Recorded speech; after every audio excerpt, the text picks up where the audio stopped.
வணக்கம். அதிரடியின் இன்றைய பிரதான செய்திகள். முதலில் தலைப்புச் செய்திகள். செம்மணியில் வெளிப்பட்ட மற்றொரு பேரவலம், அடுத்தடுத்து மீட்கப்படும் பச்சிலம் குழந்தைகள். வெளியான தகவல். 3 வருடங்களில் ஆயிரக்கணக்கான முறைப்பாடுகள். இணையத்தில் பெண்கள் எதிர்கொள்ளும் பிரச்சனைகள். அமைச்சர் வெளியிட்ட அதிர்ச்சி தகவல். மட்டக்களப்பில் மர்மமான முறையில் மீட்கப்பட்ட இளைஞர்களின் சடலம். தீவிர விசாரணையில் போலீசார். நடந்தது என்ன? நேற்று நள்ளிரவு முதல் அதிகரித்த உணவுப் பொருட்களின் விலை. மக்களுக்கு வெளியான விலை நிலவரம். வாகன இலக்கத் தகடுகள் தொடர்பில் அரசாங்கம் வெளியிட்ட மகிழ்ச்சி அறிவிப்பு. எடுக்கப்பட்டுள்ள முக்கிய நடவடிக்கை. நைனிதீவு நாகபூசணி அம்மன் ஆலயத்தில் காணாமல் போன பல லட்சங்கள். விசாரணை செய்த போலீசாருக்கு காத்திருந்த அதிர்ச்சி. திடீரென சுற்றி வளைக்கப்பட்ட மூவர். நாட்டில் அடுத்தடுத்து கைது செய்யப்படும் வெளிநாட்டவர்கள். பல்வேறு இடங்களில் தங்கியிருந்து செய்த மோசமான செயற்பாடுகள். திடீரென சுற்றி வளைத்த போலீசார். நாட்டில் அதிகரித்திருக்கும் உச்சகட்ட வெப்பநிலை. வளிமண்டலவியல் திணைக்களம் மக்களுக்கு வெளியிட்ட அவசர அறிவிப்பு. விஜய் ஆட்சி அமைப்பதில் பெரும் சிக்கல். அடுத்தடுத்து கொடுக்கப்படும் நெருக்கடிகள். தமிழகத்தின் முக்கிய இடங்களில் பலப்படுத்தப்படும் உச்சகட்ட பாதுகாப்பு. முழு நாடுமே ஒன்றாக தேசிய செயற்பாடு. நடவடிக்கைகளை விரைவாக முன்னெடுங்கள். ஜனாதிபதி அனுரவின் அவசர கோரிக்கை.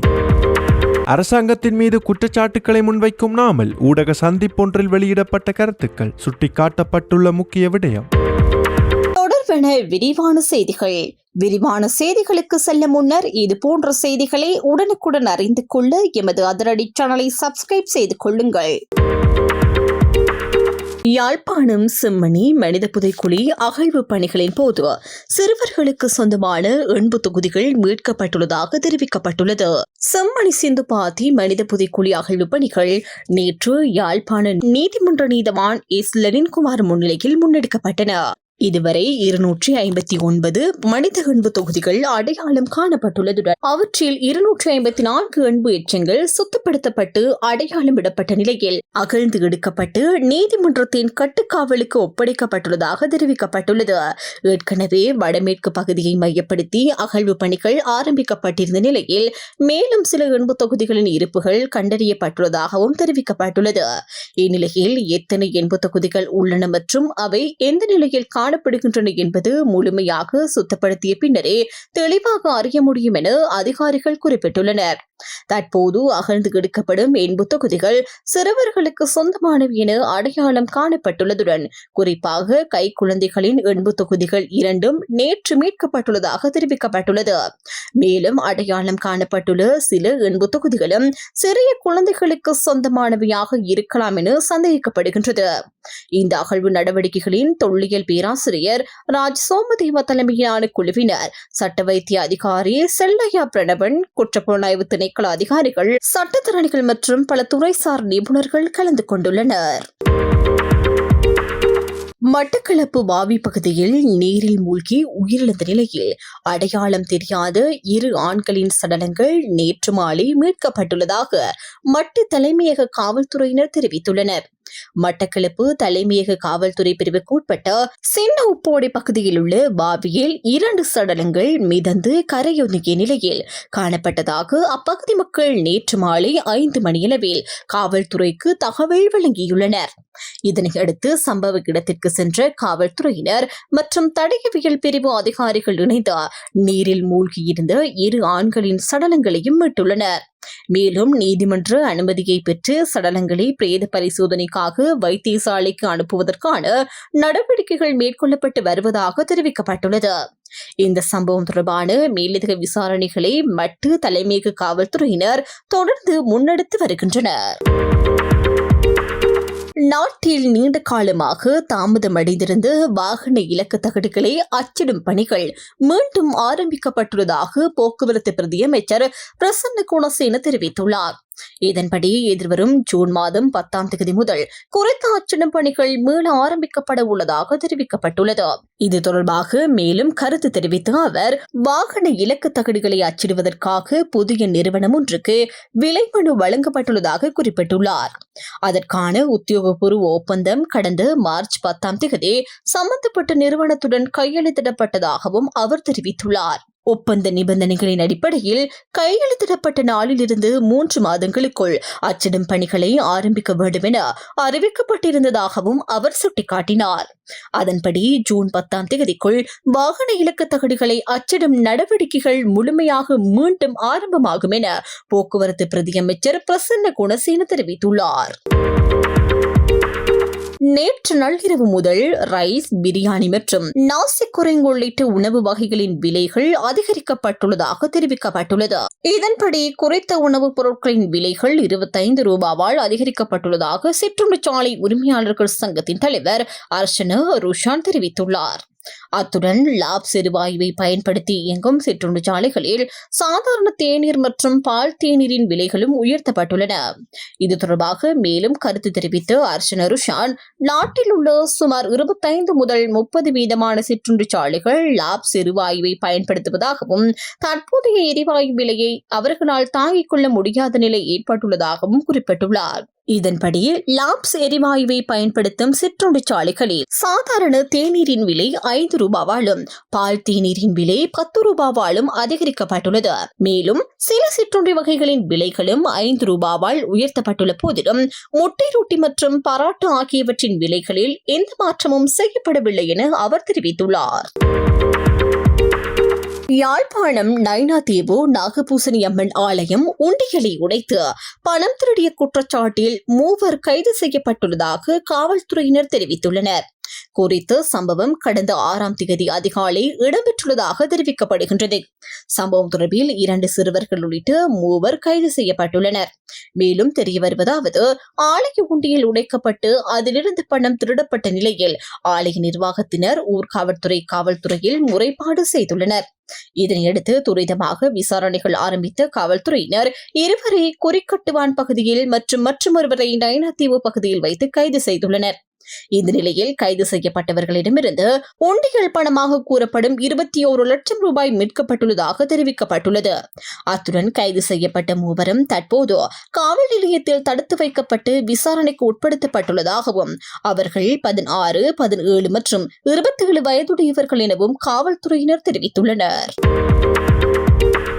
விசா விதிமுறைகளை மீறி இலங்கையில் தங்கியிருந்து நிதி மோசடியில் ஈடுபட்டதாக குற்றம் சுமத்தப்பட்ட வெளிநாட்டவர்கள் குழு ஒன்று கைது செய்யப்பட்டுள்ளதாக காவல்துறையினர் தெரிவித்துள்ளனர். கொழும்பு மற்றும் மாத்தறை பகுதிகளில் மேற்கொள்ளப்பட்ட 2 தனித்தனி சுற்றி வளைப்புகளின் போது இந்த கைது நடவடிக்கை இடம்பெற்றுள்ளன. முதலாவது சம்பவத்தில் கொள்ளுப்பட்டி உத்தரானந்த மாவட்டத்தில் அமைந்துள்ள வீட்டு தொகுதி ஒன்றில் நடத்தப்பட்ட சோதனையின் போது 74 வெளிநாட்டவர்கள் கைது செய்யப்பட்டுள்ளனர்.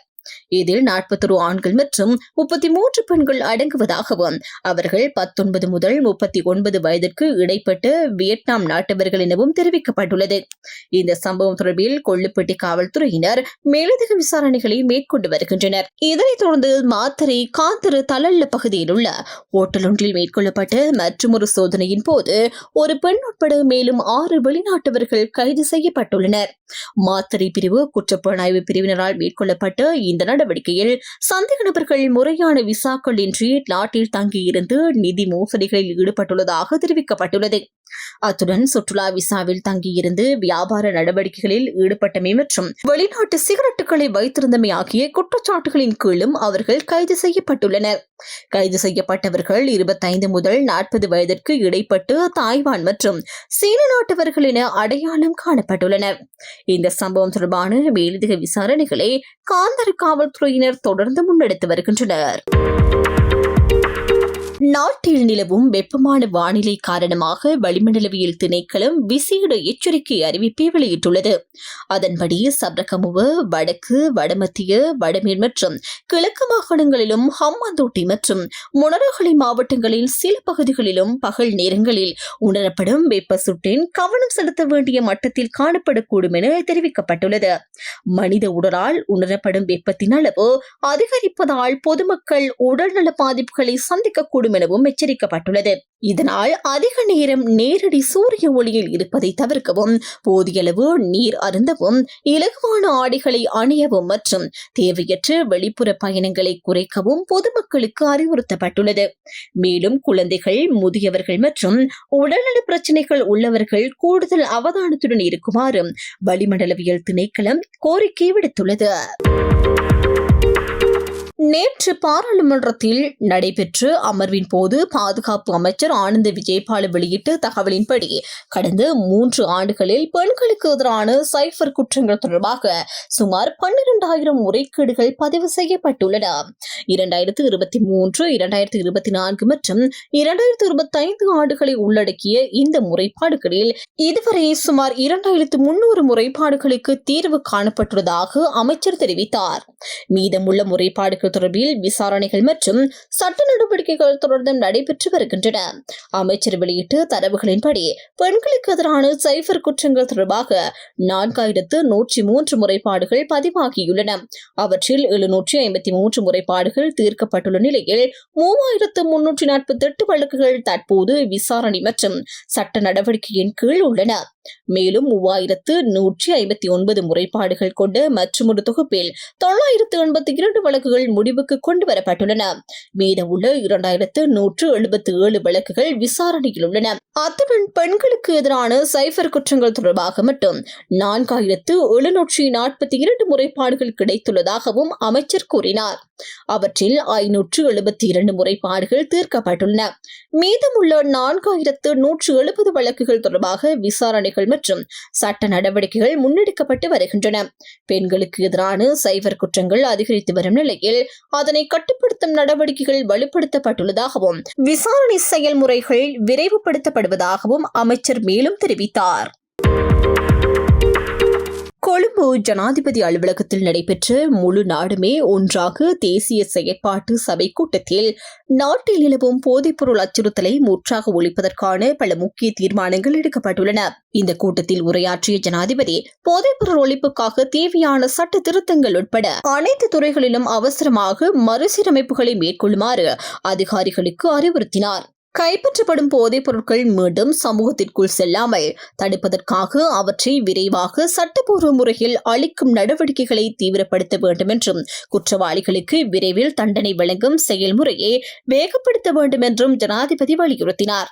மேலும் இந்த தேசிய திட்டத்தின் கீழ் மேற்கொள்ளப்படும் சுற்றிவளைப்பு மற்றும் கைது நடவடிக்கைகள் காரணமாக போதைப்பொருள் தொடர்பான நடவடிக்கைகள் சுமார் 80% வரை அதிகரித்துள்ளதாக அதிகாரிகள் தெரிவித்துள்ளனர். 2025 அக்டோபர் 30 முதல் இன்று வரை மேற்கொள்ளப்பட்ட நடவடிக்கைகளில் 5,437 கிலோ கஞ்சா, 1,936 கிலோ ஹெரோயின், 1,991 கிலோ ஐஸ் போதைப் பொருள், 271 கிலோ கொக்கைன், 15 லட்சத்திற்கும் அதிகமான போதை மாத்திரைகள், சுமார் 6 லட்சம் சட்டவிரோத சிகரெட்டுகள் கைப்பற்றப்பட்டுள்ளன.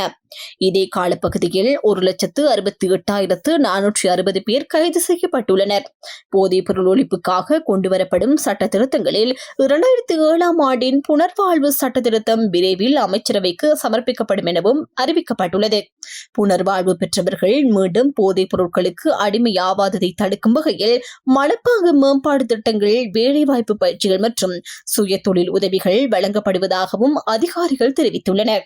பிரதேச மட்டத்தில் பாதிக்கப்பட்ட குடும்பங்களை தேர்ந்தெடுத்து அவர்களுக்கு விழிப்புணர்வு மற்றும் மனப்பாங்கு மேம்பாட்டு திட்டங்கள் நடைமுறைப்படுத்தப்பட்டுள்ளதாகவும் மத வழிபாட்டு தலங்களை மையமாக கொண்டு இந்த திட்டங்களை முன்னெடுக்க வேண்டும் என்றும் ஜனாதிபதி அறிவுறுத்தினார். மேலும் போதைப்பொருள் வழக்குக்காக தனி நீதிமன்றம் அமைத்தல், ரசாயன பரிசோதனை அறிக்கைகளை விரைவுபடுத்தல், வழக்குகளை விரைவாக முடித்தல் போன்ற நடவடிக்கைகள் குறித்து ஆலோசிக்கப்பட்டது. சிறையில் உள்ள போதைப்பொருள் குற்றவாளிகள் தொடர்பான வழக்குகளை விரைவுபடுத்தி சிறை நெரிசலை குறைக்கவும் நடவடிக்கை எடுக்கப்பட வேண்டும் என்றும் ஜனாதிபதி தெரிவித்தார். போதைப்பொருள் ஒழிப்பு தொடர்பான விசேட நடவடிக்கைகள் மற்றும் சமீபத்தில் கைது செய்யப்பட்ட சிலர் குறித்து விசாரணைகள் தொடர்பாகவும் போலீஸ் மா அதிபர் விளக்கம் அளித்தார். இதேவேளை மாணவர்களை இலக்காக கொண்டு நடைபெறும் போதைப்பொருள் வலையமைப்புகளை தடுப்பதற்காக கல்வி அமைச்சு மற்றும் மகளிர் பணியகம் இணைந்து செயல்படுவதாகவும் கூட்டத்தில் தெரிவிக்கப்பட்டது. சர்வதேச போதைப்பொருள் ஒழிப்பு தினத்தை முன்னிட்டு விரிவான விழிப்புணர்வு திட்டங்கள் திட்டமிடப்பட்டுள்ளதாகவும் அதிகாரிகள் தெரிவித்தனர். இந்த கூட்டத்தில் அரசு உயரதிகாரிகள், முப்படை தலைவர்கள், போலீஸ் மா அதிபர், அமைச்சு செயலாளர்கள், மத தலைவர்கள் உள்ளிட்ட பலர் கலந்து கொண்டனர். களுத்துறை ஹொரணி பகுதியில் நடைபெற்ற ஊடகவியலாளர் சந்திப்பில் கலந்து கொண்டு உரையாற்றிய ஸ்ரீலங்கா பொதுஜன பெரமுனவின் தேசிய அமைப்பாளர் நாமல் ராஜபக்ச நிலுவையில் உள்ள நீதிமன்ற வழக்குகள் குறித்து அரசியல் மேடைகளில் கருத்து வெளியிடுவது வெட்கக்கேடான செயல் என தெரிவித்துள்ளார். அவர் மேலும் கூறுகையில், எவ்வாறு கருத்து வெளியிடுவது நீதிமன்றத்தின் அதிகாரத்தையும் நீதிபதிகளின் சுயாதீன முடிவெடுக்கும் திறனையும் பாதிக்கும் வகையில் இருப்பதாகவும் குறிப்பிட்டார். நாட்டில் நிதியமைச்சின் செயலாளர் நடவடிக்கைகளால் 80 கோடி ரூபாவுக்கும் அதிகமான நிதி இழப்பு ஏற்பட்டுள்ளதாக கூறப்படும் நிலையில் அதற்கான பொறுப்பை அரசாங்கம் ஏற்கவில்லை என்றும் அவர் குற்றம் சாட்டினார். மத்திய வங்கி மற்றும் நிதியமைச்சு உள்ளிட்ட நிறுவனங்கள் இவ்வதிகாரத்தில் அலட்சியமாக செயல்படுவதாகவும் அவர் விமர்சித்தார். டாலர் மதிப்பு அதிகரிப்பால் ஏற்பட்ட இழப்புகள் மேலும் அதிகரித்திருக்கலாம் எனவும் அவர் குறிப்பிட்டார். மேலும் நிலக்கரி கொள்முதல் பிரச்சினை, தனியார் வங்கியின் 13 பில்லியன் ரூபாய் காணாமல் போனது, அஞ்சல் திணைக்களம் மற்றும் துறைமுகத்தில் கொள்கலன்கள் காணாமல் போனது போன்ற சம்பவங்களுக்கு ஹேக்கர்கள் காரணம் என அரசு கூறுவது ஏற்றுக்கொள்ள முடியாதது எனவும் அவர் தெரிவித்தார். தொடர்ந்து சேவை உள்ளிட்ட துறைகள் குறித்து கருத்து வெளியிட்ட அவர், நாட்டை வேகமாக முன்னேற்றுவோம் என்ற வாக்குறுதியுடன் ஆட்சிக்கு வந்தவர்கள் தற்போது வளர்ச்சி வேகத்தை குறைத்துள்ளதாகவும் கூறினார். முன்னைய அரசாங்கத்தின் பின்னர் தொடர்ந்து துறையில் குறிப்பிடத்தக்க நவீனமயமாக்கல் எதுவும் இடம்பெறவில்லை என்றும் அவர் சுட்டிக்காட்டினார். மேலும் ஊடகங்கள் மற்றும் சமூக வலைதளங்களை கட்டுப்படுத்தி உண்மைகளை மறைக்க முயற்சிகள் நடைபெறுவதாகவும், ஆனால் இன்றைய காலத்தில் எதையும் மறைக்க முடியாது என்பதையும் அரசாங்கம் உணர வேண்டும் என்றும் அவர் தெரிவித்தார். இறுதியாக, தற்போதைய ஊழல் மற்றும் நிர்வாக சீர்கேடுகளுக்கான பொறுப்பை அரசாங்கம் ஏற்க வேண்டும் என்றும் அதன் சுமை இறுதியில் மக்கள் மீது விழும் நிலை உருவாகியுள்ளது என்றும் நாமல் ராஜபக்ச கூறினார். தமிழ்நாட்டு சட்டமன்ற தேர்தலில் தனிப்பெரும் கட்சியாக உருவெடுத்துள்ள தமிழக வெற்றிக் கழகத்தை ஆட்சி அமைக்க ஆளுநர் இதுவரை அழைக்காதமை தொடர்பில் இந்திய அரசியல் கடும் சர்ச்சை எழுந்துள்ளது. தாவேக தலைவர் விஜய் தலைமையிலான கூட்டணி பெரும்பான்மைக்கு தேவையான 118 இடங்களை பெறாத நிலையில் ஏனைய கட்சிகளின் ஆதரவை நாடி வருகின்றது. ஏற்கனவே 5 உறுப்பினர்களை கொண்டு காங்கிரஸ் கட்சி ஆதரவு வழங்கியுள்ளதாக தெரிவிக்கப்பட்டுள்ளதுடன், விடுதலை சிறுத்தைகள் கட்சி மற்றும் இந்திய கம்யூனிஸ்ட் கட்சிகளிடம் ஆதரவு கோரி விஜய் கடிதம் எழுதியுள்ளதாக தகவல்கள் வெளியாகியுள்ளன. இதற்கிடையில் விஜய் ஆளுநர் அர்லேகரை நேரில் சந்தித்து ஆட்சியமைக்க உரிமை கோரும் கடிதத்தை வழங்கியிருந்தாலும் தேவையான உறுப்பினர்களின் ஆதரவு கடிதங்களை சமர்ப்பிக்கவில்லை என கூறப்படுகின்றது. இதனால் சென்னை நேரு உள் விளையாட்டு அரங்கில் நடைபெறவிருந்த பதவியேற்பு நிகழ்வும் ஒத்திவைக்கப்பட்டுள்ளதாக தகவல்கள் தெரிவிக்கின்றன. இந்நிலையில் ஆளுநர் பெரும்பான்மை ஆதரவுகளை முன்கூட்டியே கோருவது இந்திய அரசியல் சாதனத்திற்கு முரணானது என எதிர்க்கட்சிகள் மற்றும் அரசியல் விமர்சகர்கள் குற்றம் சாட்டியுள்ளனர். குறிப்பாக SR பொம்மை வழக்கு, ராமேஸ்வரர் பிரசாந்த் வழக்கு உள்ளிட்ட பல உச்ச நீதிமன்ற தீர்ப்புகளில் ஒரு அரசின் பெரும்பான்மை சட்டமன்றத்திலேயே நிரூபிக்கப்பட வேண்டும் என்றும், ஆளுநருக்கு தனிப்பட்ட முறையில் உறுப்பினர்களை கணக்கிடும் ஆதாரம் இல்லை என்றும் வலியுறுத்தப்பட்டுள்ளதாக சுட்டிக்காட்டப்படுகின்றது. மேலும் கோவா, மணிப்பூர் மற்றும் கர்நாடகா போன்ற மாநிலங்களில் ஏற்பட்ட இதேபோன்ற அரசியல் சர்ச்சைகளில் உச்ச நீதிமன்றம் தலையிட்டு அவசர வாக்கெடுப்புக்கு உத்தரவிட்ட முன்னுதாரணங்களும் தற்போது மீண்டும் பேசுபொருளாகியுள்ளன. இந்நிலையில் காங்கிரஸ் MP ஜோதிமணி வெளியிட்டுள்ள பதிவில், பெரும்பான்மையை நிரூபிக்க வேண்டிய இடம் சட்டமன்றமே தவிர ஆளுநர் மாளிகை அல்ல என தெரிவித்துள்ளார். அத்துடன் மக்கள் தீர்ப்பிற்கு எதிராக ஆளுநர் செயல்படக்கூடாது என்றும், தனிப்பெரும் கட்சியான தாவேக தலைவர் விஜயை உடனடியாக ஆட்சியமைக்க அழைக்க வேண்டும் என்றும் அவர் வலியுறுத்தியுள்ளார். இது இப்படி இருக்க, இதேவேளை விஜய் தலைமையிலான தமிழக வெற்றிக் கழகம் இன்னும் ஆட்சி அமைக்காத நிலையில் ஆதரவாளர்கள் மற்றும் எதிர்க்கட்சியினருக்கு இடையில் பதற்றமான சூழல் உருவாக்கும் சாத்தியம் காணப்படுவதாக தகவல்கள் தெரிவிக்கின்றன. இந்நிலையில் அரசியல் சூழ்நிலையை உன்னிப்பாக கண்காணித்து வரும் உளவுத்துறை சில பகுதிகளில் பதற்றம் அதிகரிக்கக்கூடும் என எச்சரிக்கை விடுத்துள்ளதாக கூறப்படுகின்றது. குறிப்பாக ஆட்சி அமைப்பில் தாமதம் ஏற்பட்டுள்ளமை மற்றும் ஆளுநரின் நடவடிக்கைகள் தொடர்பாக சமூக வலைதளங்களில் தீவிரமான விவாதங்கள் இடம்பெற்று வருவதால் ஆதரவாளர்கள் மத்தியில் அதிருப்தி அதிகரித்து வருவதாகவும் தெரிவிக்கப்படுகின்றது. இதனையடுத்து சட்டம் மற்றும் ஒழுங்கை பாதுகாக்க தேவையான முன்னெச்சரிக்கை நடவடிக்கைகளை பாதுகாப்பு தரப்பினர் மேற்கொண்டு வருவதாக தகவல்கள் வெளியாகியுள்ளன. இத்துடன் அதிரடியின் இன்றைய பிரதான செய்திகள் நிறைவடைகின்றன. எமது செய்தி தொடர்பான உங்களுடைய கருத்துக்களை மறக்காமல் கமெண்டில் பதிவிடுங்கள்.